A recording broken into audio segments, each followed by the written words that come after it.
ସାଙ୍ଗମାନେ ଆଜି ଗୋଟେ ମଟନ ସନ୍ଧାନରେ ଆମେ ପଳେଇ ଆସିଛେ ଆତ୍ମା ତୃପ୍ତି ହୋଟେଲକୁ। ଲୋକେସନଟି ମୁଁ ଭିଡ଼ିଓ ଶେଷରେ କହିଦେବି, ଆପଣ ଭିଡ଼ିଓକୁ ଫାଷ୍ଟ ଟୁ ଲାଷ୍ଟ ଯାଏଁ ଦେଖନ୍ତୁ।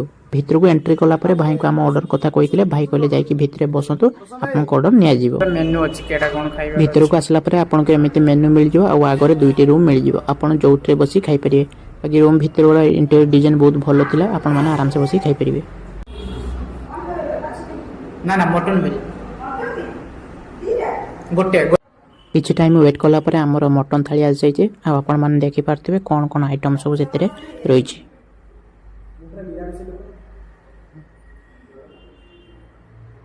मटन थाली आपण मानको एमती ताटिया मटन मिल जाउची आ मटन साइज भी आपण मान देखि पारथिबे गोटे पीस दि पीस तीन पीस चारि पीस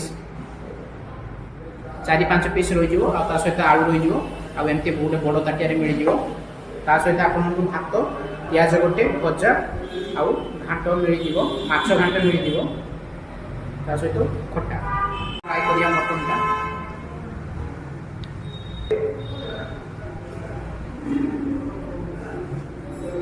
टेस्ट भल अच्छी